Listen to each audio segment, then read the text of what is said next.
de l'exposé. Tout le long de l'exposé, vous pouvez me poser des questions. L'objectif général de cette étude, c'est montrer que les épreuves ont un but précis dans la vie de chaque personne, en particulier dans la vie des chrétiens, et qu'il faut toujours lutter pour les réussir. Pour arriver à atteindre cet objectif général, nous avons élaboré un plan de l'étude comprenant ainsi les éléments suivants. On va voir la définition du mot épreuve ainsi que ses différentes formes. On va faire une sorte de comparaison entre les épreuves et les tentations. On va voir comment se préparer pour les épreuves et on va voir aussi que les épreuves peuvent provenir de Dieu. On va voir aussi que nous devons nous éprouver. On va voir aussi qu'on peut mettre Dieu à l'épreuve. Et en conclusion, on va voir c'est quoi la finalité des épreuves. Alors, qu'est-ce qu'on a trouvé comme définition du mot épreuve? En feuilletant les pages, si on essaie de taper le mot épreuve dans Google, on va voir qu'il dit que c'est ce qui permet de juger la valeur d'une personne, d'une action ou d'une œuvre. Je peux dire en d'autres termes que l'épreuve, c'est ce qui te fait connaître, qui te fait connaître la capacité morale ou physique, qui te fait connaître tes limites. Comme exemple d'épreuve, les épreuves les plus connues, c'est les examens scolaires, les examens pour avoir un permis de conduire, un championnat. Les épreuves peuvent être de deux sortes. Les épreuves physiques, c'est quand que la partie qui concerne, ça concerne le jugement de la force, de la physique, c'est-à-dire ça concerne le corps. Exemple, une course à obstacles, c'est une épreuve physique. Il y a aussi les épreuves morales. Je pourrais dire que épreuve psychique parce que ça a plus rapport avec la partie non tangible du corps humain qui est l'esprit en soi. Donc, ces épreuves-là, c'est lorsqu'on veut juger le courage de la personne, la motivation de la personne, son intégrité, son engagement, sa capacité à prendre des décisions surtout dans toutes les circonstances, dans n'importe quelle circonstance. Donc, ces épreuves-là ne concernent pas la force de la personne, mais c'est plutôt son courage. Un exemple banal, c'est un exemple banal d'un type d'épreuve, c'est un chrétien qui était un coureur de jupe, mais qui se trouve en cohabitation avec deux belles femmes. Donc, vous pouvez imaginer quelle lutte qui est dans cette épreuve-là. En général, on peut dire que les épreuves ont toujours les deux parties, mais la plus importante, c'est la partie morale. Dans toutes les épreuves, c'est la partie morale qui est la plus importante parce que ça fait appel à l'esprit de l'homme et non pas à l'esprit de Dieu. C'est l'esprit de l'homme. C'est pourquoi on n'a pas parlé d'épreuves spirituelles. C'est l'homme qui est mis en question, pas Dieu, dans les épreuves. Alors, c'est quoi la différence qui existe entre épreuves et les tentations? On a vu que les épreuves consistent à te faire connaître toi-même. Socrate a dit, une vie sans examen ne vaut d'être vécue. La tentation, quant à elle, n'est là que pour faire tomber, te faire chuter au plus bas de ton être. Tentation n'est pas là. L'objectif, c'est de t'éliminer. L'objectif, c'est de te détourner de la voie divine. C'est pourquoi Jésus nous exhorte de demander à Dieu de ne pas nous laisser induire en tentation, selon Matthieu 6, verset 13. Donc, la tentation est en quelque sorte un piège pour ceux qui veulent s'enrichir à tout prix ou qui veulent se faire voir. Lisons avec moi 1 Timothée 6, 9, 10. 1 Timothée 6, 9, 10. 1 Timothée 6, 9, 10. Mais ceux qui veulent s'enrichir tombent dans la tentation, dans le piège et dans beaucoup de désirs insensés et pernicieux qui plongent les hommes dans la ruine et la perdition. Car l'amour de l'argent est une racine de tous les maux, et quelques-uns, en étant possédés, se sont égarés loin de la foi et se sont jetés eux-mêmes dans bien des tourments. Dieu peut te mettre à l'épreuve. On peut voir comme exemple l'épreuve de Dieu à Abraham quand Dieu a demandé à Abraham de sacrifier son fils Isaac. Il y a aussi l'épreuve de Dieu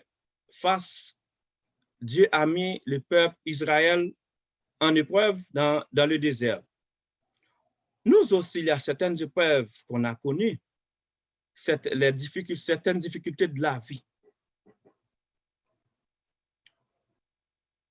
On peut aussi mettre Dieu à l'épreuve.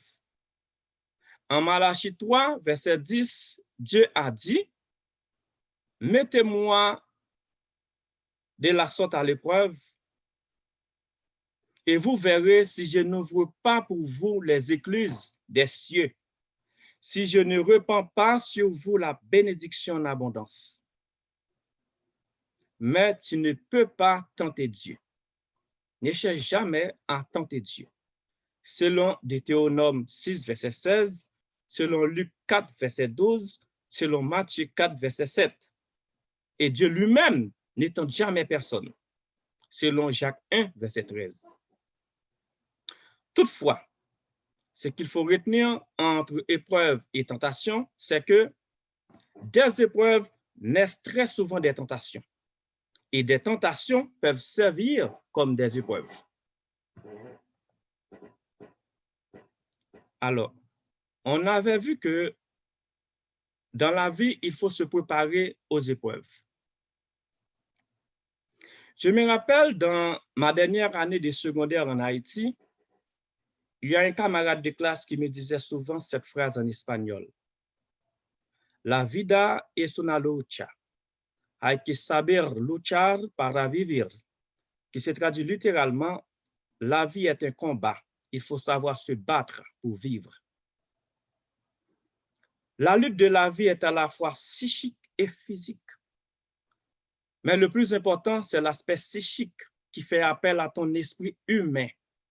Et du même coup, interpelle ton niveau de morale. C'est-à-dire, est-ce que tu as un moral fort ou est-ce que tu as un moral faible? De même que pour passer d'un niveau académique à un autre niveau, c'est-à-dire pour passer de secondaire 1 à secondaire 2, qu'il faut se préparer continuellement, eh bien, la vie aussi demande continuellement des préparations pour y faire face. Les épreuves sont ponctuelles et sont très souvent occasionnelles.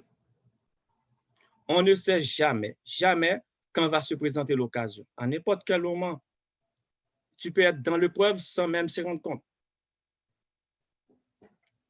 Du point de vue académique, en Haïti, il y a un vieux dicton qui est souvent utilisé comme pensée morale pour sensibiliser les élèves à la préparation continuelle des examens.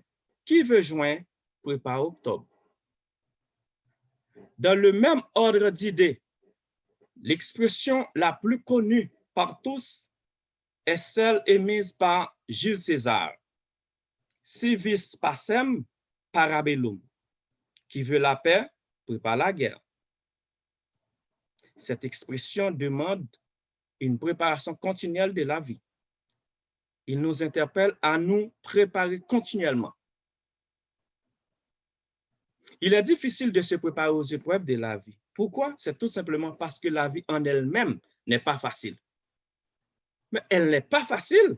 Elle est difficile, la préparation, mais elle n'est pas impossible. C'est ça le plus important. Donc, c'est pourquoi, pour y parvenir, il faut toujours rester connecté à Dieu. Prier sans cesse, comme dit 1 Thessaloniciens 5, verset 17. Il faut toujours chercher de la sagesse de Dieu. comme nous a si bien conseillé l'apôtre Jacques. Lisons avec moi Jacques 1, versets 5 à 8. Jacques 1, 5, 8. Jacques 1, 5, 8. Si quelqu'un d'entre vous manque de sagesse, qu'il la demande à Dieu, qui donne à tous simplement et sans reproche, et elle lui sera donnée. Mais qu'il la demande avec foi, sans douter. Car celui qui doute est semblable au flot de la mer, agité par le vent et poussé de côté et d'autre. Qu'un tel homme ne s'imagine pas qu'il recevra quelque chose du Seigneur. C'est un homme irrésolu, inconstant dans toutes ses voies. On avait dit que les épreuves peuvent provenir de Dieu. Oui, évidemment, Dieu peut éprouver chacun de nous. Mais il le fait selon sa façon. Bon, il est le créateur, il est notre maître, il fait ce qu'il veut. Il peut nous éprouver comme il veut. Mais la finalité de ces épreuves, c'est pour nous aider, c'est pour t'aider à connaître Dieu davantage. Lisons avec moi Jérémie 17, verset 10-11. Jérémie 17, verset 10-11.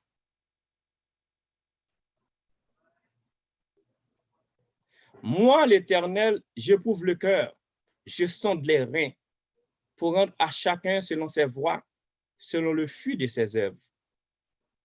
Comme une pédrix qui couvre des œufs qu'elle n'a point pondus, tel est celui qui acquiert des richesses injustement. Au milieu de ses jours, il doit les quitter.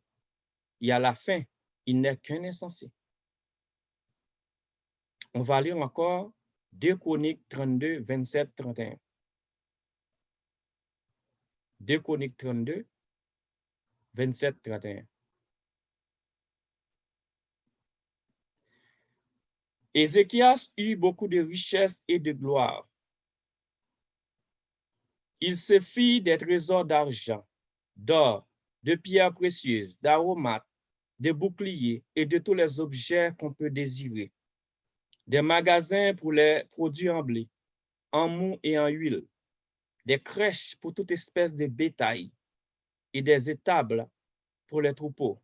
Il se bâtit des villes et il eut en abondance des troupeaux de menus et de gros bétail, car Dieu lui avait donné des biens considérables.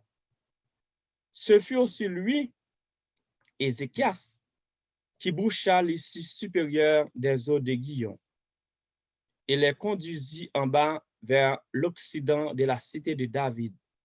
Ézéchias réussit dans toutes ses entreprises. Cependant, lorsque les chefs de Babylone envoyèrent des messagers auprès de lui pour s'informer du prodige qui avait eu lieu dans le pays, Dieu l'abandonna pour l'éprouver, afin de connaître tout ce qui était dans son cœur.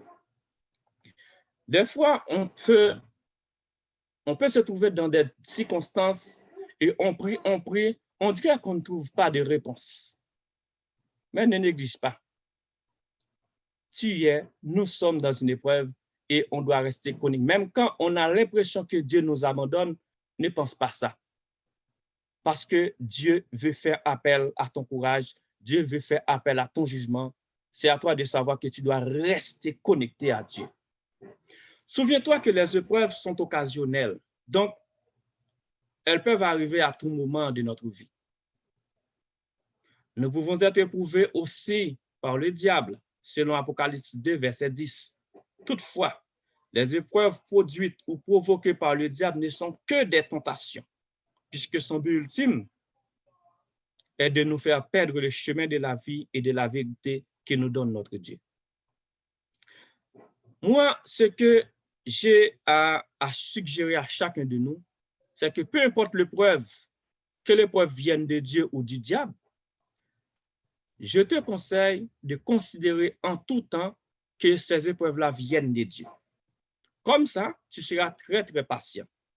Si cette épreuve pourrait éventuellement exiger de ton côté humain d'être vindicatif, c'est-à-dire à l'effet de la vengeance, eh bien, tu sauras aussi que Dieu a dit dans Deutéronome 32, verset 35, repris en Romains 12, 19 et en Hébreux 10, 32, à moi la vengeance, à moi la rétribution, dit le Seigneur. Il est toujours important de rester positif dans les épreuves. Pour passer ce moment, il faut toujours rester très, très positif. Il faut toujours laisser les yeux fixés vers le Seigneur. Si c'est pour toi, si c'est possible pour toi, tant que c'est possible, cherche-toi de la joie dans les épreuves afin que tu surmontes les épreuves et non pas l'inverse. Parce que si tu laisses l'épreuve te surmonter, eh bien, donc c'est un échec. Je me souviens que mes parents m'ont dit toujours qu'il y a toujours un peu de lumière, minime qu'elle soit, dans la sombre noire et dans la lumière, qu'il y a aussi un peu de noir. Ce qui est très important, il revient à toi de savoir où regarder dans chaque période de la vie. Quand il y a des difficultés noires sombres, ne fixez pas tes yeux vers l'aspect noir, vers l'aspect sombre. Essayez de regarder, est-ce qu'il y a un moment de contentement, un moment de joie dans la tristesse que tu te trouves maintenant. Dans les moments les plus difficiles, saisis toujours les quelques secondes qui te donnent la joie et multiplie-les dans ton cœur afin que l'épreuve passe comme une étape dans ta vie et non pas comme une reprise. Parce que si tu échoues dans l'épreuve, tu vas reprendre et ça va être fatal.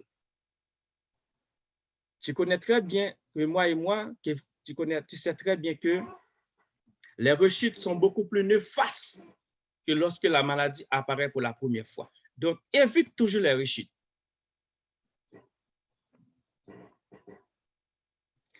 Quelle soit tentation ou épreuve, souviens-toi toujours de 1 Corinthiens 10, verset 13. Aucune tentation ne vous est survenue qui n'ait été humaine.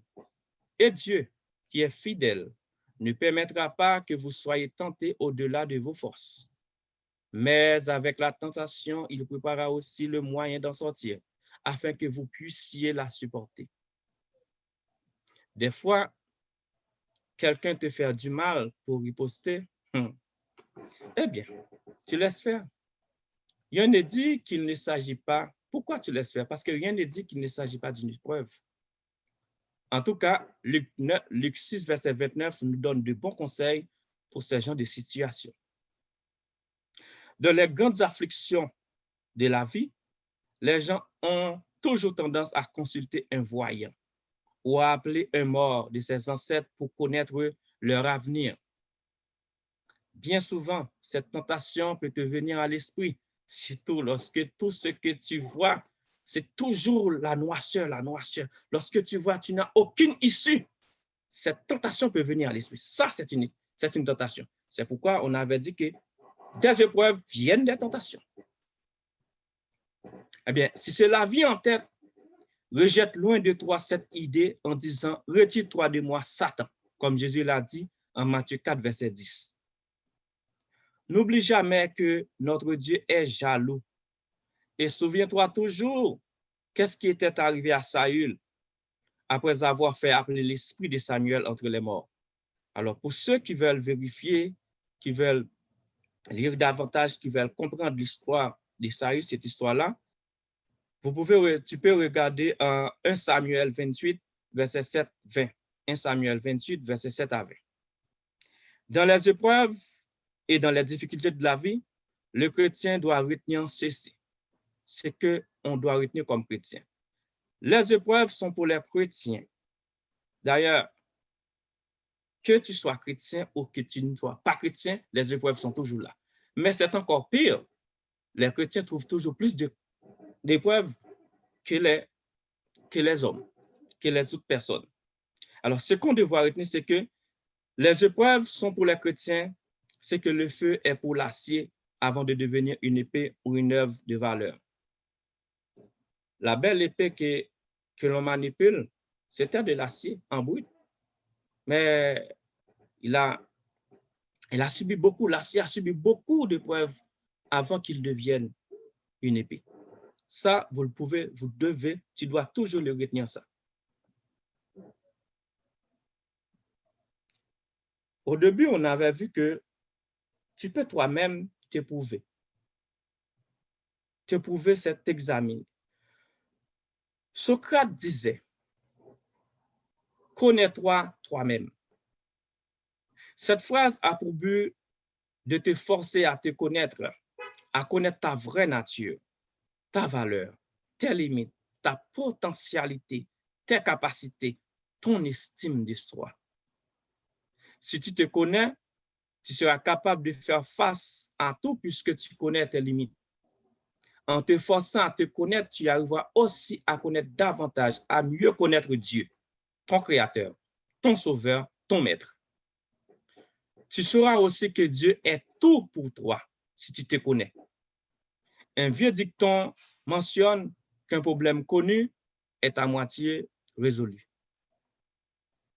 Il est extrêmement important de nous juger nous-mêmes, de nous examiner, d'analyser nos actions, de nous questionner, de questionner notre foi en Jésus-Christ. Apôtre Paul nous invite à le faire. Lisons avec moi 2 Corinthiens 13, versets 5 à 7. 2 Corinthiens 13, 5, 7. Examinez-vous vous-même pour savoir si vous êtes dans la foi. Éprouvez-vous vous-même. Ne reconnaissez-vous pas que Jésus-Christ est en vous? À moins peut-être que vous ne soyez réprouvés. Mais j'espère que vous reconnaîtrez que nous ne sommes pas réprouvés. Cependant, nous prions Dieu que vous ne fassiez rien de mal, non pour paraître nous-mêmes approuvés, mais afin que vous pratiquiez ce qui est bien et que nous soyons comme réprouvés. Dans Galates 6, 4, 5, l'apôtre Paul nous invite à faire la même chose, car chacun de nous portera son propre fardeau. En te jugeant, mon frère, en te jugeant, ma sœur, tu ne seras pas jugé, car tu connaîtras tes bonnes et tes mauvaises actions. Et c'est pourquoi il est écrit en Jean 3, verset 18, « Celui qui croit n'est point jugé, mais celui qui ne croit pas est déjà jugé parce qu'il n'a pas cru au nom du Fils unique de Dieu. » En identifiant tes actions qui offensent Dieu, qui te rendent désobéissant envers Dieu, tu peux te réconcilier avec lui en lui implorant son pardon. Il faut toujours vivre comme une nouvelle personne qui fait mourir l'ancienne personne en elle. En effet, l'apôtre Paul a dit, si quelqu'un est en Christ, il est une nouvelle créature. Les choses anciennes sont passées. Voici, toutes choses sont devenues nouvelles. Selon 2 Corinthiens 5, verset 17. Alors, mes frères et sœurs, l'examen de soi, l'auto-jugement de tes actions, de tes activités, de tes paroles, de ton engagement, te donne la mise en garde pour rester dans la voie de Dieu et du même coup, t'éviter le jugement éternel, voire même la mort éternelle. C'est pourquoi il est toujours important de t'examiner toi-même. On avait dit que tu peux mettre Dieu à l'épreuve. La mise à l'épreuve de Dieu par toi, c'est tout simplement dans ta prière. Il faut que quand tu pries, tu as besoin de quelque chose, eh bien, tu dois décrire textuellement ce que tu veux et comment tu le veux. Il faut croire que tu auras ce que tu as demandé à Dieu. Donc, c'est la foi, il faut que tu aies la foi. Sinon, tu ne trouveras rien. Ne demande pas par plaisir ou pour tenter Dieu, parce que Dieu ne peut pas tenter. Demande toujours ce que tu as réellement besoin. Les serviteurs d'Abraham, en allant chercher une femme pour Isaac, avaient fait une prière à Dieu, en dictant à Dieu ses signes, ses propres critères. Vous pouvez lire ça en Genèse 24, verset 12 à 20. Moi-même, je faisais ça tout le temps dans ma vie. Moi, ton serviteur, moi, ton frère. Je faisais ça tout le temps de ma vie, surtout lorsqu'il vient à moi de prendre une grande décision. D'ailleurs, ma conversion en est un exemple. Un autre exemple assez frappant se trouve en Juge 6, verset 36 à 40. Alors, lisons avec moi Juge 6, verset 36-40. Juge 6, 36-40. Gédéon dit à Dieu, si tu veux délivrer Israël par ma main, comme tu l'as dit, voici, je vais mettre une toison de laine dans l'air. Si la toison seule se couvre de rosée et que tout le terrain reste sec, je connaîtrai que tu délivreras Israël par ma main, comme tu l'as dit. Et il arrivera ainsi. Le jour suivant, il se leva de bon matin, pressa la toison et en fit sortir la rosée qui donna de l'eau plein une coupe. Gédéon dit à Dieu, que ta colère ne s'enflamme point contre moi, et je ne parlerai plus que cette fois. Je voudrais seulement faire encore une épreuve avec la toison, que la toison seule reste sèche et que tout le terrain se couvre de rosée. Et Dieu fit ainsi cette nuit-là, la toison seule resta sèche et tout le terrain se couvre de rosée. Ce que tu demandes à Dieu, Dieu te le donne. Alors, c'est quoi la finalité des épreuves? On a vu que Dieu peut te mettre à l'épreuve. On a vu que toi aussi, tu dois t'éprouver, tu dois te mettre à l'épreuve, tu dois t'analyser. On a vu que des tentations peuvent venir, des épreuves peuvent venir des tentations, et des tentations peuvent servir comme épreuve. C'est le cas de Job. Mais c'est quoi la finalité des épreuves? Eh bien, le but final de toute épreuve dans la vie d'un chrétien est de savoir que Dieu est tout pour lui. Un chrétien éprouvé doit être capable de dire avec certitude ce que David a dit dans le psaume 23. Alors, j'aurais aimé que quelqu'un lise pour nous psaume 23, verset 1 à 6. Un frère ou une sœur peut lire pour nous psaume 23, verset 1 à 6. Ce que David a dit parce qu'il a été éprouvé. Vous savez, tu connais très bien l'histoire de David. Psaume 23, verset 1 à 6.